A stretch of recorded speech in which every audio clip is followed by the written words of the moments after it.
Halo semuanya, balik lagi di sesi bedah materi bareng saya. Gimana kabarnya nih?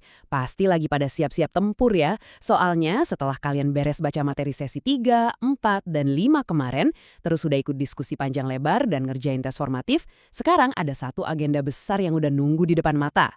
Yaps, tugas tutorial 2. Tugas ini bobot penilaiannya cukup tinggi loh, jadi kita harus ekstra fokus. Tapi tenang aja, nggak usah panik. Hari ini kita bakal bedah bareng konsep-konsep kuncinya, biar pengerjaan tugas kalian jadi jauh lebih ringan dan terarah. Yuk kita mulai. Oke, ini agenda belajar kita hari ini. Kita bakal mulai dari misi tugas tutorial 2, lanjut ke 3 sudut pandang Pancasila, lalu kita bedah soal sistem filsafat, ngobrolin kesatuan organisila, dan ditutup dengan tips buat eksekusi tugas perbandingan kalian.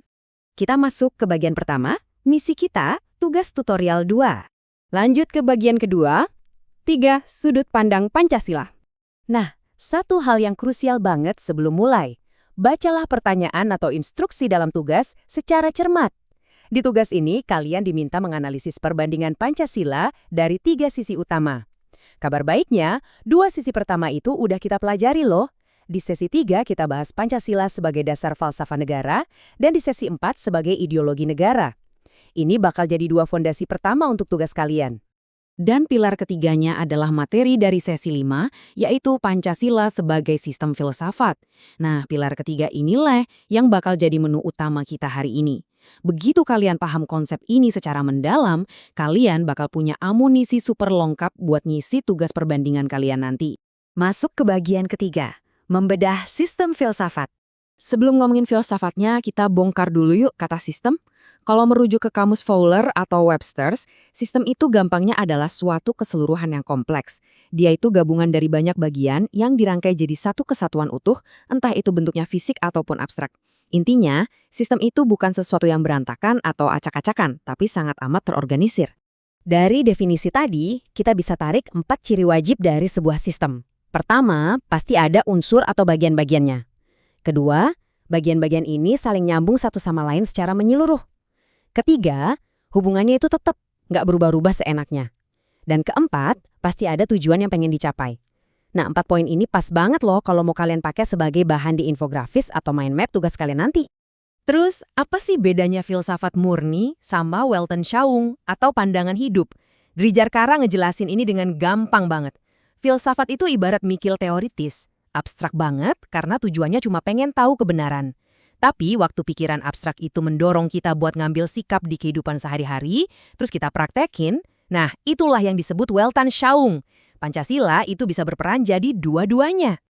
Kalau kita gabungin semuanya, kita bakal ketemu definisi sistem filsafat menurut Katsoff.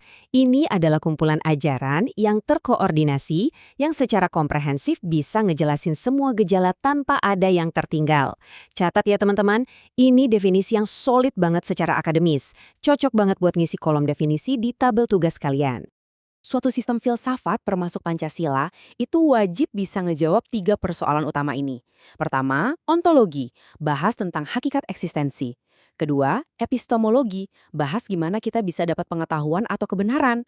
Ketiga, aksiologi, yang bahas soal nilai, etika, sama keindahan. Kalian bisa banget jadiin 3 cabang ini sebagai fokus utama di analisis tugas kalian nanti. Lanjut ke bagian keempat, kesatuan organisila Pancasila. Kita udah paham sistem filsafat. Sekarang, gimana kelima sila itu kerja bareng sebagai satu sistem utuh? Di sini kita kenal istilah kesatuan organis. Saya suka banget kutipan dari Muhammad Yamin tahun 1958 ini. Beliau bilang, kelima sila itu bukan cuma kumpulan nilai baik yang berserakan kayak pasir di tepi pantai. Nggak kayak gitu. Mereka itu tersusun dalam satu perumusan pikiran filosofis yang super harmonis. Ini kutipan bagus banget buat dijadiin referensi tugas kalian. Profesor Noto Nagoro juga bilang hal yang senada. Beliau nyebut kesatuan ini bersifat organis. Ibarat tubuh manusia aja, tiap sila punya posisi dan fungsinya masing-masing yang nggak bisa digantiin. Mereka nggak saling tabrakan, malah saling melengkapi. Artinya apa? Kita nggak bisa seenaknya ngebuang satu sila pun tanpa ngerusak sistem secara keseluruhan. Nah, kita sampai di bagian kelima. Saatnya eksekusi tugas perbandinganmu. Coba deh bayangin kalian lagi bikin matriks perbandingan buat tugas ini. Kalian kan disuruh analisis definisi, fokus utama, sama contoh penerapannya. Dari obrolan kita barusan, bagian tentang sistem filsafat udah kejawab lunas tuh. Sekarang kalian tinggal buka lagi catatan sesi 3 dan sesi 4 buat ngelengkapi sisanya. Kalian bebas mau bikin formatnya pakai tabel, poster digital, atau mind map yang kreatif. Tapi ingat ya, kerjakanlah tugas tersebut secara mandiri dengan sungguh-sungguh agar mendapatkan hasil yang maksimal. Tunjukin kreativitas kalian, jangan cuma copas dari modul, dan wajib sertakan minimal satu referensi. Buat nutup sesi kali ini, coba deh kalian pikirin satu hal ini pas mau nulis bagian contoh penerapan. Bagaimana sih Pancasila sebagai pandangan hidup itu ngarahin tindakan dan keputusan kalian setiap harinya? Kalau kalian bisa ngejawab pertanyaan ini dari pengalaman sendiri, tugas kalian bakal otentik banget. Oke, selamat mengerjakan tugas tutorial 2 ya teman-teman. Semoga sukses dan lancar semua prosesnya. Sampai ketemu lagi di bedah materi selanjutnya.